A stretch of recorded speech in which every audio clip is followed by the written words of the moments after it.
চোর অপবাদে মারধরের অভিযোগ, তরুণের মৃত্যুকে ঘিরে কোচবিহারে পথ অবরোধ ও উত্তেজনা।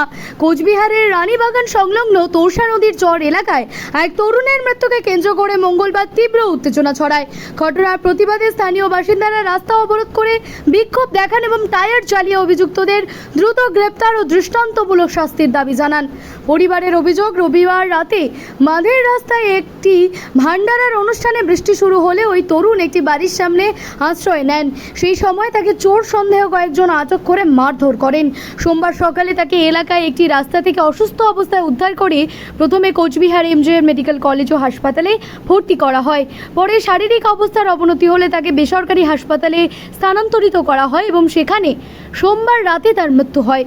মৃতের পরিবারের আরও অভিযোগ, মারধরের পাশাপাশি তাকে জোর করে কিছু খাইয়ে দেওয়া হয়েছিল, যার ফলে তার মৃত্যু হয়েছে।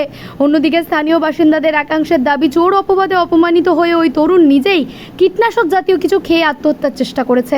এই দুই ভিন্ন দাবির কারণে মৃত্যুর প্রকৃত কারণ নিয়ে ধোঁয়াশা তৈরি হয়েছে। পুলিশ তদন্ত শেষ না হওয়া পর্যন্ত মৃত্যুর সুনির্দিষ্ট কারণ নিশ্চিতভাবে বলা সম্ভব নয়। ঘটনার প্রতিবাদে ক্ষুব্ধ বাসিন্দারা মৃতদেহ রাস্তায় রেখে পথ অবরোধ করেন। টায়ার জ্বালিয়ে বিক্ষোভ দেখানোর ফলে কিছু সময়ের জন্য যান চলাচল ব্যাহত হয়।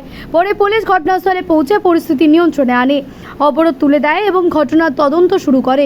প্রশাসনের পক্ষ থেকে জানানো হয়েছে, তদন্তের ভিত্তিতে প্রয়োজনীয় আইনানুগ ব্যবস্থা গ্রহণ করা হবে। 21 বছর বয়সী একটা বাচ্চা ছেলে, কালকের দিনে ওকে একটা ভান্ডারা হয়েছিল। এখানে ভান্ডারা হয়েছিল, সেই ভান্ডারার পরে দিকে কিছু ছেলে, 2-3টা ছেলে ওকে খুব বাজেভাবে মারধর করে। মারধর করার পর তো ওর অবস্থা খারাপ হয়ে যায়। আঘাতে ও নিজেকে সুসাইড করার জন্য ওই চমক পাউডার খায়। তারপর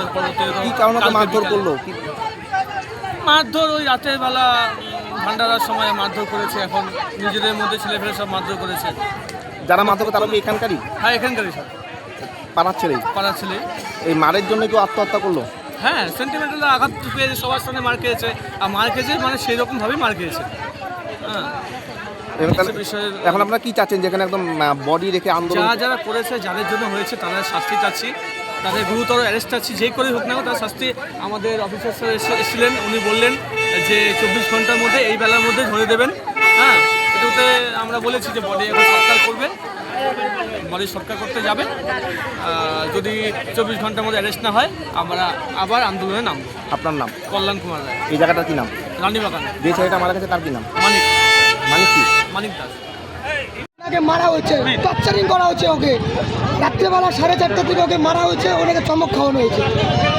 ওনাকে এমজে মেডিকেল কলেজে নেওয়া হচ্ছে। ওখান থেকে বঞ্চ দিয়ে আমি নার্সিংহোমে নিয়ে গেছি, সাবিত্রীতে। ওইখানে নিয়ে যাওয়ার পরে 12টা নাগাদ ওনার ট্রিটমেন্ট চলছে। 8:30 নাগাদ রাত্রেবেলা উনি মারা গেছে। মানিক রয় কালকে রাত্রে 8:30 দিকে মারা গেছে। ওনাকে টর্চারিং করা হচ্ছে 7 জনে মিলে। কেন করলো? ওনাকে টর্চারিং করা হচ্ছে। উনি খালি একটু ভিড় করেছিল, এই কমিটি মিলে ওকে মারা হয়েছে, টর্চারিং করা হয়েছে। একটাই মাত্র বডি নিয়ে গেল, লাশ। আজকে এখানে কি করছো? আজকে আমরা আন্দোলন করছি। আমাদের মানিক মৃতদেহকে বিচার চাই, আমাদের বিচার লাগবে। আমাদের প্রশাসনের একটাই দাবি, আমাদের পাড়ার সবারই একটাই দাবি, আমাদের বিচার লাগবে। ভান্ডারা ছিল, উনি ভান্ডারা লোকেরা আমাকে মারেছে। ভান্ডারা লোককে মারছে। এখনো পর্যন্ত কি কাউকে অ্যারেস্ট করেছে পুলিশ? এখনো কাউকে অ্যারেস্ট করে নাই। 7 জন ক্রিমিনাল, 7 জনের মধ্যে একজনকে ধরে নাই। কালকে রাতে 1:30 নাগাদ আমরা 300-400 ছেলেবেলে গেছি কোতোয়ালি থানাতে। এখনো পর্যন্ত কোনো পুলিশ গ্রেপ্তার করে নাই, কোনো বিচার করেনি পুলিশ। এখন আমরা রাস্তা পথ অবরোধ করেছি। এখন পুলিশ এসেছে, এসে বলেছে কি হচ্ছে, আমাদের বিচার চাই। একদিন সময়, 24 ঘন্টা প্রশাসন পুলিশ সময় দিয়েছে। আমাদের 24 ঘন্টার মধ্যে ক্রিমিনালকে আনতে হবে। 24 ঘন্টার মধ্যে। আমার নাম দেবাশিস দাস।